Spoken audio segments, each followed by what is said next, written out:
Today we will talk about reader response theory and how this theory is different from new criticism and structuralism theory and its usefulness. I'm just going to give you an overview of it. I'm not going to talk about this in detail because most of the readings, are already posted to Georgia View under Module 2, and also the videos are uploaded as well. So it's just an overview, okay? So talking about reader response theory, this is a 1960s movement, especially in the US and Germany, and we see in the work of Norman Holland, Ronald Barthes, and one of the important predecessors of these theories, I. Richards. And this theory, according to this theory, the focus is on the reader's thought and how reader's thought influences the text. Different in text. New criticism is a 1940s movement, which is a little bit earlier than reader response, but somewhat simultaneously, these both moments, appear. This focus on, according to new criticism, the focus is on the text again, but the focus is on the text, but there is no influence of the readers. It's interpreting the text in itself, which is much closer to formalism, that looks at the text, the allusions, the metaphors, the symbols used in the text, just interpreting just those allusions, metaphors, and symbols. The meaning is made out of the text, so which is is mostly applied to poetry rather than to a piece of text. Reader response theory. According to reader response theory, the reader is an active agent and who gives life to the work, to the text through interpretation. And there are different types of reader response theory. I'm not going to discuss them in detail. It's your job to watch videos I have uploaded and have a better understanding of these different types of theories. You also don't need to know everything. I'm just giving you a sort of a few ideas in here. Transactional reader response theory, which is about the transaction between reader and the text itself. There is affective stylistic.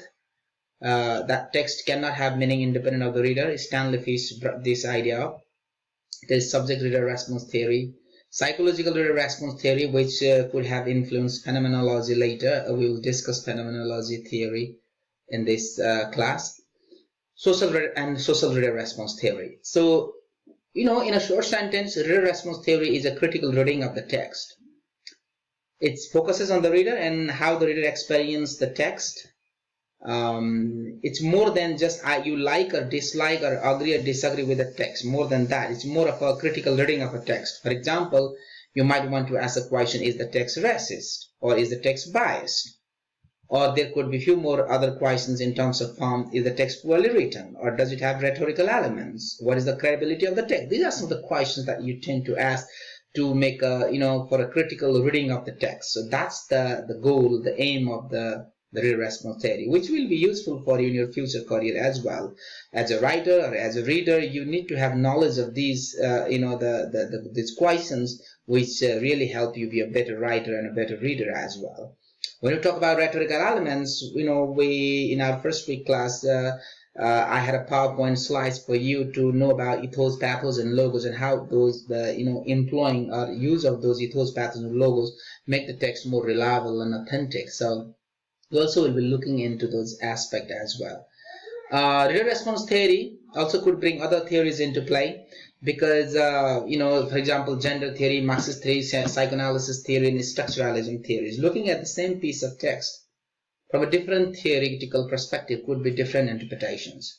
If you look at the same text from gender theories, could be one interpretation, and that could be different from looking at the same text from Marxist theoretical perspective. So that's the idea, of reader response theory, how bring different the text into different theory into play. Structuralism theory, let's talk about this one. Structuralism theory is especially talk about the structure of the language. It is a 1950s moment.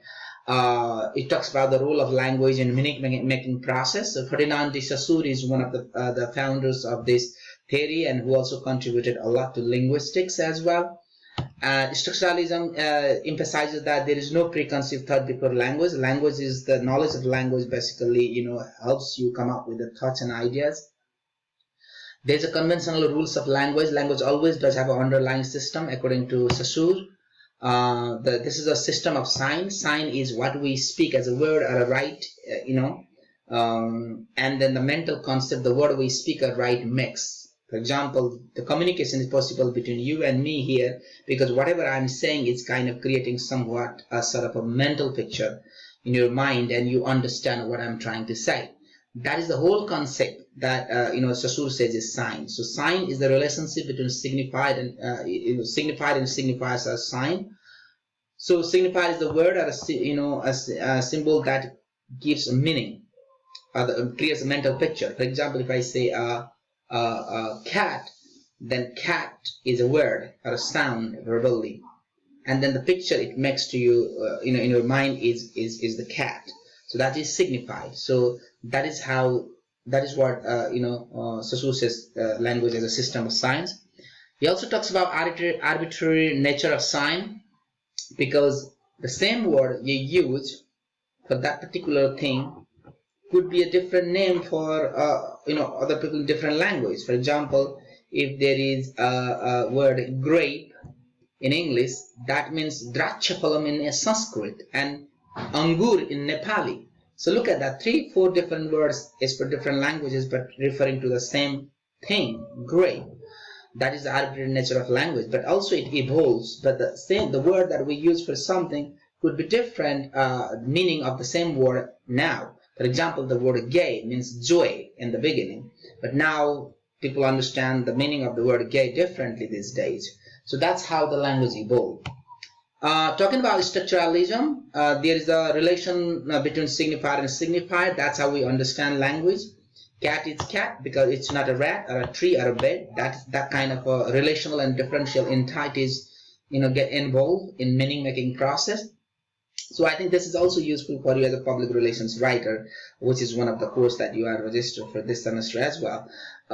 So how meaning is made, how there is the relationship, underlying system of language, and how to reach out to the publics or the audience out there, because they have a different socio-cultural background and their interpretation of the text could be different. So how to be cognizant of that, how to be knowledgeable of that as well. I think that understanding also helps you be a better writer when you create a message or when you design a message as a public relations writer. So this is very useful, the theory to bring into practical life experience. And then the system of language, it talks about there's lingua and parole, synchrony and diachrony of language, syntagmatic and paradigmatic of this system of language. So this always does have, so just go back to the readings that I have posted and also the videos, you'll definitely understand what they mean. But syntagmatic and paradigmatic relationship is more about horizontal and vertical relationship of language. The sentence is meaningful when you have a proper choice of words. That's how it makes meaning. So thanks for watching this video. So hope this helps you. Everything is there. Please let me know if you have any questions. Thank you.